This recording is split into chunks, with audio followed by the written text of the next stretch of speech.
How's everybody? Good. Well, it's good to be back. You know, everybody made it back from spring break, and we practiced Monday in just shorts and helmets and try to get the players back in the swing of things. And I'm pleased with the retention that we had from before spring break, and today being the first day in pads, you know, really makes you realize how much fundamental work we need to do, and how much we need to improve. Obviously, this is really good for a lot of young players who can make a contribution next year and really become a part of the team. But they've got, you know, a great learning process to go through, not only learning what to do, but how to do it, why it's important to do it that way, and be able to go out there and make the adjustments and do the execution that you need to be able to do your job, so that 11 guys are always doing their job, so you have a chance to be successful. You know, we're still trying to teach some of these guys how to practice, so that we can practice well together, practice fast, and make the kind of improvement that we need to make. And, you know, obviously the first day in pads today is going to give us a great opportunity to help some guys do that. You know, I think that personal improvement is really important in spring practice. We actually had, you know, all the players do, you know, personal improvement plans for themselves, so that, you know, it's a self-directed plan that will give them a sense of growth when they do improve and get better, and a sense of purpose and what they want to try to accomplish this spring. And I think it obviously helps the intrinsic motivation that we want to get from the individual players, and see how important it really is to them to be able to be a contributor to the team. So, you know, Anthony Averett, we looked at Monday and today at wide receiver, and you know, he's a guy that has great speed, and we'd like to find a role for him on the team. And he was doing a really good job at corner and had made a significant amount of improvement, but we do want to do experiments with guys, you know, in the spring. This is the time to do it, so that's one of the things that we wanted to do. I think everybody knows that our clinic starts tomorrow night, which we take great pride in trying to do a fantastic job for our profession. This is the one opportunity we have here to, you know, host a lot of high school coaches and, you know, help their personal growth and development as coaches.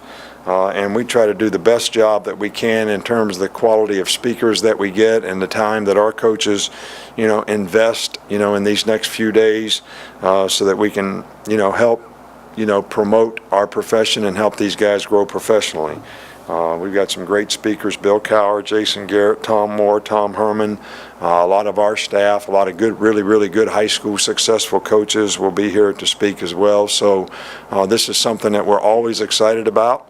You know, they get to watch practice a couple days as well, so we're really looking forward to that. From an injury standpoint, there's nothing new to report. You know, Cam Robinson sprained his ankle, and probably will be back to practice on Friday. You know, we're hopeful. Nothing serious, just a, you know, lateral sprain of his ankle. So that's really the only new thing that we had. Questions? Yeah, for new assistant coach Mel Tucker, just how has he sort of blended with the coaching staff, and also how have the players responded to him so far? Very well. You know, Mel's a really good coach. I think it's always helpful when a guy's worked for you before. The fact that Mel was a graduate assistant for us at Michigan State and was on our staff at LSU, you know, he knows the system, he knows a lot of the adjustments. Obviously his experience in the NFL and some of the things that he's done since that time are things that may be good additions and adjustments for what might help us systematically. And I think he's done a really good job with the players, and I think the players are responding very well to him. And Tosh Lapoy, when we're out there, he seems like an intense guy. What does he bring to the coaching staff and also the position he's coaching? Well, I think he brings a lot of energy and enthusiasm, and you know, he's been around us for a year, so he kind of knows what we're doing, and I think he's a good, you know, coach in terms of pass rush. He's been a defensive line coach and done really well in developing players in that area, so there's a little learning curve for him on the outside backer part, but that's only when we're playing regular. and that's not very much these days. But he's a bright guy. He's does a really good job of recruiting. He's a good staff guy, so we're really pleased with the two additions that we have there on the defensive staff. What made T.J. Yeldon such a good back was a complete back was his ability to block and know the pass protections. How are Derrick Henry and Kenyon Drake doing in that regard, blocking and becoming complete backs?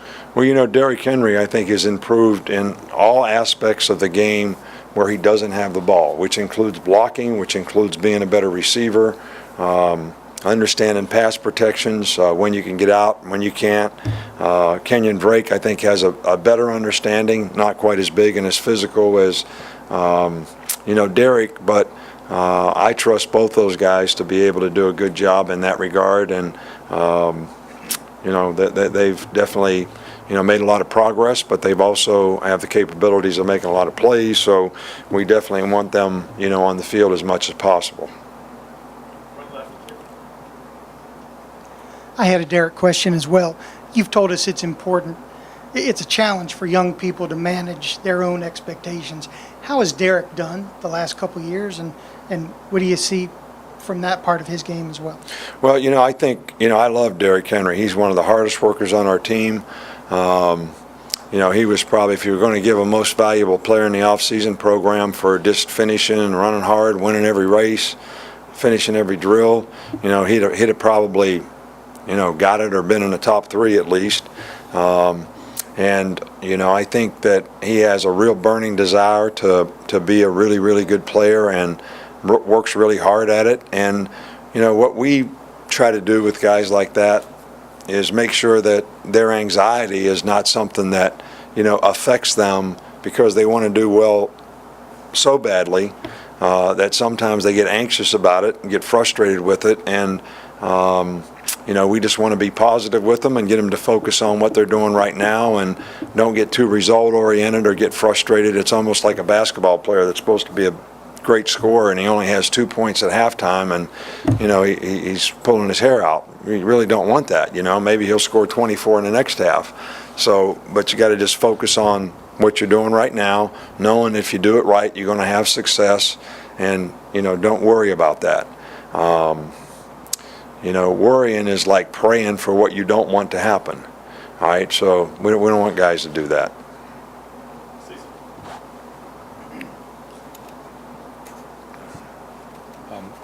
Coach, I apologize for going off topic a little bit, but you've coached at schools before with successful basketball programs, successful basketball coaches.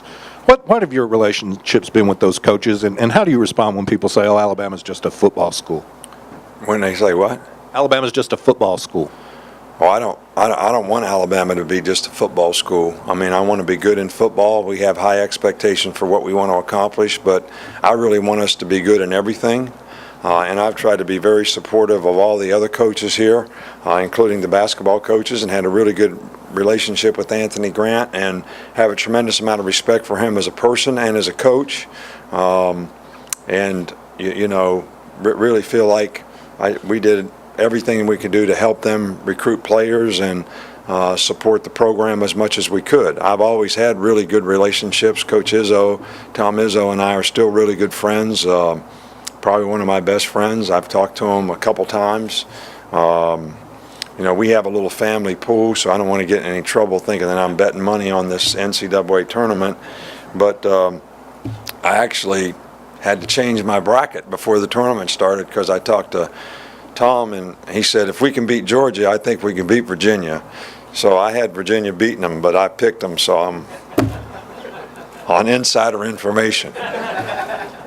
So Kristen's going to get mad about that, though. It's just a family thing with the kids and everybody, but we have fun with it every year. So I think it's important to have relationships. I think when you're good in everything, in this day and age, there's a lot of attention, whether it's, women's softball, tennis, our gymnastics program here, our golf program, men and women's, basketball. Baseball. I want to be good in everything, and I've tried to be supportive in every way to help them to recruit and to support their programs.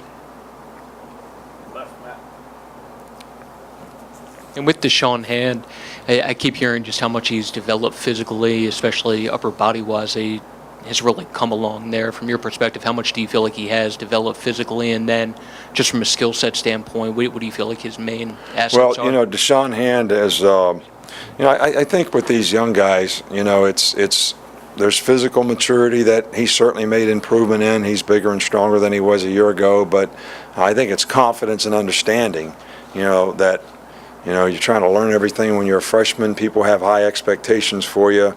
Now he's a lot more confident in what he's supposed to do. He's playing a lot faster, reacting a lot better, and we have every confidence that he'll be a very good player for us next year, God willing. He can stay healthy and continue to practice, but he has been very good in the 3 days that we've had so far. So we're excited about his future. And how does Eddie Jackson look to you so far, and how much better do you feel like he has a chance to be now, I guess, around a year removed from the Well, Eddie's got to improve on the, in my opinion, as all players do. I thought we gave up too many big plays last year, and that's something that we have to improve on. You got to believe and trust in the technique that you're being taught, and go out there and try to execute it and do it. And use all the things that you're being taught to help you have a chance to be successful. And I don't think we did that last year enough in the secondary. And that's something that I think we need to make big improvement on for next year. And Eddie's one of those guys that needs to improve.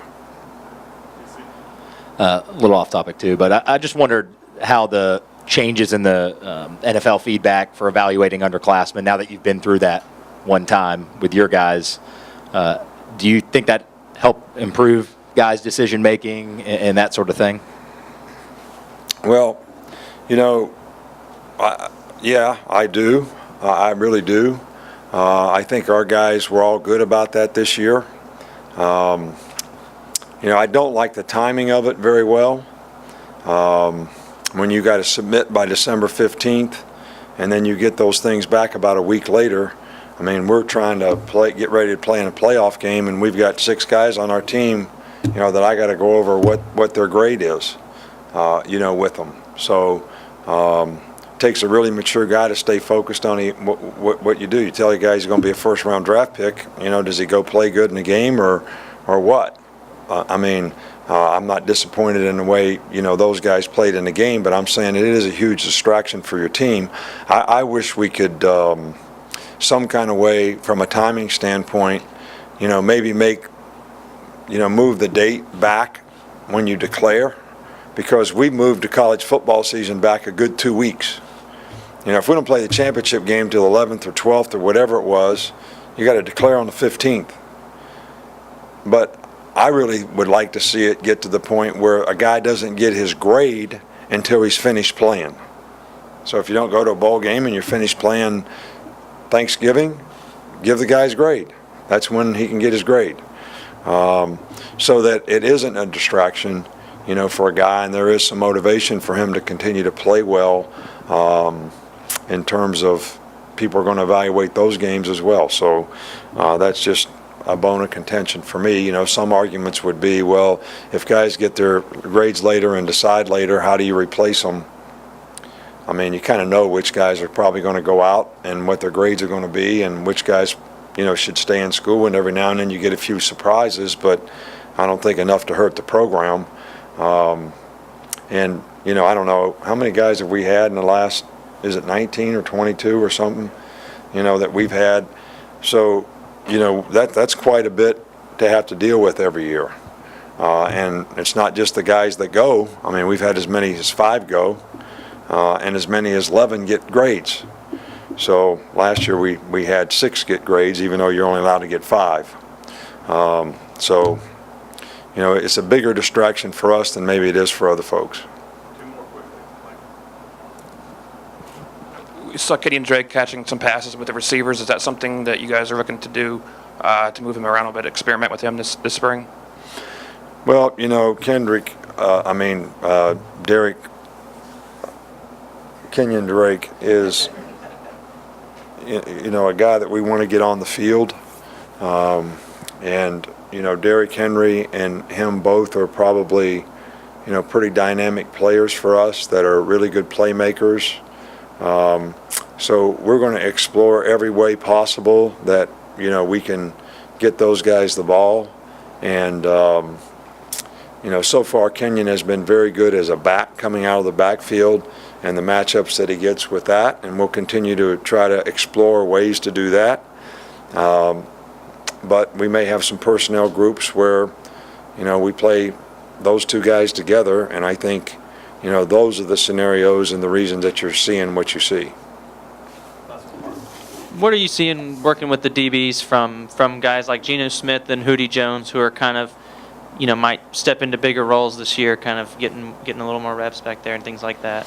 Well, they're getting a lot more reps because, they've got a tremendous opportunity. And, what I want is competition. I want guys to compete to be the best. I don't want them to, feel like, oh, it's my turn to play now because I've been sitting behind these guys for a while. And I want to see a lot of energy and enthusiasm and intensity in the way they compete. And those are the kind of guys that we want to play with. I have a tremendous amount of respect for great competitors, and we've had some really good ones around here. And I think that should be the standard that we try to get all of our guys that have a chance to play to know that that's an important part of it. And being casual is not part of it. So, we're really trying to emphasize that with some of our players that have not played, that, if you're going to be a starter, you got to act like a starter, and you got to play like one, and you got to elevate your game, your effort, your intensity, your toughness, your discipline to execute. All those things have to be, at a higher standard. So we'll see who gets that done. All right, thank you.